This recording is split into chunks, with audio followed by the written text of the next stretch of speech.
The air is thick tonight, heavy with the weight of truths you've buried, secrets you've carried, a curse woven into the fabric of your being. Not witchcraft, not some mystic spell, but something far more insidious, a shadow that breathes with you, hides within you, masquerading as you. It's the part no one sees, the unseen force pulling your strings, lurking behind every reckless impulse, every choice that unravels your life just when it feels within reach. Do you feel it? That quiet presence, always there, whispering doubts in the silence of your mind, a voice that sounds like you, but isn't. You'll fail, it murmurs. You're too much, too little, a burden no one truly loves. It's not your enemy. It's your protector, born from wounds you've mistaken for your identity. You've lived on the edge of collapse, tethered to patterns that drag you down, sabotaging what you cherish, numbing what aches, all while pretending you're fine. But deep inside, something begs you to stop, to listen, to see. Have you ever wondered why you spiral when you're alone? Why dark thoughts coil around your mind, unspoken, unshared? Why you repeat cycles of destruction, despite knowing they're breaking you? It's not weakness, it's a code, a signal screaming from your soul, too long ignored, now roaring to be heard. If you feel like you don't fit, like the world's weight crushes you, like your emotions are a relentless storm, it's because your aura isn't ordinary. It's rare, electric, a force so potent it unsettles others before they even see you. Your presence stirs their buried truths, their repressed shadows, and they flinch not because you're flawed, but because you carry an ancient, unfiltered intensity that demands to be felt. This isn't a flaw, it's an alarm, a call from within, begging you to stop drowning it in distractions, routines, noise. You've medicated your pain with busyness, silenced your subconscious with chaos, but it doesn't vanish. It festers, morphing into compulsions, addictions, toxic bonds, anxiety you can't explain. No one taught you your pain is a message, not a curse. They told you to hide it, to shame it, to mask it with productivity or hollow positivity. But your shadow waits, watching, not to destroy you, but to demand you see it. This ice and tie for the asleep, it's for those who sense their breaking, is also their guiding star. We're diving into the chaos you've avoided, decoding its language, your cycles, fears, your hunger to please, your rage. Your pain isn't random, it's logical, ancient, brilliant. It's your compass. Dare to look at what you've fled. Once you see it, you can't unsee it. Will you keep running from yourself, or will you descend into the basement of your soul, where your true power, silent, dark, immense, awaits, starving for truth? Let's make it raw, unbearable, real. To carry consciousness is to carry a fire no one else feels.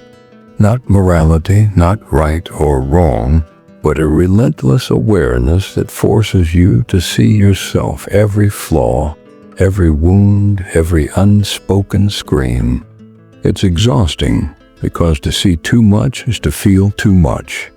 You build walls to survive, mechanisms to keep from shattering. But those walls become your prison. You isolate without knowing why. You chase vices you don't even enjoy. You sabotage when life feels too good. This isn't madness, it's lucidity, undigested, raw. Your sensitivity amplifies reality, catching every word, every glance, every silence in 1,000 layers of meaning. It's an overload, a flood your mind can't filter. From this excess, your patterns are born not weakness, but a soul stretched too thin. The vice, the obsession, the escape, they're not choices, they're responses. Your body craves relief, mistaking destruction for safety. You know it's wrong, yet you can't stop, because logic fails when your soul hungers for release. Willpower won't save you, only understanding will. Only giving space to the emotions you've buried for years. From the outside, you look fine normal days, calm moments, a polished mask. So you doubt yourself. Am I dramatic? Exaggerating? Why does everything hit me so hard? That's the trap, distrusting your pain. It doesn't need justification, it exists, and that's enough. The sharper your perception, the more cunning your escapes. You don't need drugs or chaos. You hide in busyness, in caring for others, in overthinking, claiming you've worked through it when you've only buried it deeper. Your shadow isn't just what you hate, it's what you want to admit you need. The rage you mask as calm, the hunger for love you deny to seem strong, the desires you judge as weak. Denying them doesn't weaken them, it strengthens their grip, driving you to seek what you forbid yourself. Your patterns aren't about pleasure, they're about unmet needs. Wounds scarred over but never healed. Breaking free isn't about control, it's about permission. To feel, to rage, to need without shame. Pain, even when it destroys, feels safe because it's familiar. Peace, connection, calm, they feel foreign, dangerous, exposing. Your system doesn't crave happiness. It craves safety, and if chaos is what it knows, chaos is what it seeks. Here's where it gets heavier. Your emotions aren't all yours. Beneath your pain lies an inheritance, grief, guilt, fear passed down from parents, grandparents, your lineage. That anxiety with no source, that sadness without cause, that guilt for choosing yourself. They're not always yours. They're loyalties you never agreed to, stored not in your mind but in your body, pulling you back when you try to rise. You set boundaries, say no, and suddenly feel you're betraying something ancient. That's emotional memory woven into your family's survival. Change feels like betrayal because you're breaking pacts that kept a fragile balance. It's not failure, it's evolution, a cleansing. No one applauds, but you feel in your bones. The loneliness, the sense of going mad, it's the price of being the first to rewrite your story. The work is brutal, but simple. Re-educate your body to know it's safe. Not with affirmations or fleeting calm, but with acts of self-love, boundaries, pauses, moments where you whisper, I don't have to run or save anyone. Guilt will rise, sadness will surge. But it is not a sign of wrongness. It is the shedding of layers you've carried since childhood. Your compulsions fade not because you fight them, but because you no longer need them. You're not escaping, you're inhabiting yourself. Your intensity becomes fire, not a burden, guiding you with brutal authenticity. You stop fighting your sensitivity and see it as a door, a way to transform the world by first transforming yourself. Just when you grasp this, a deeper truth emerges. Beneath your chaos lies a force raw, unshackled.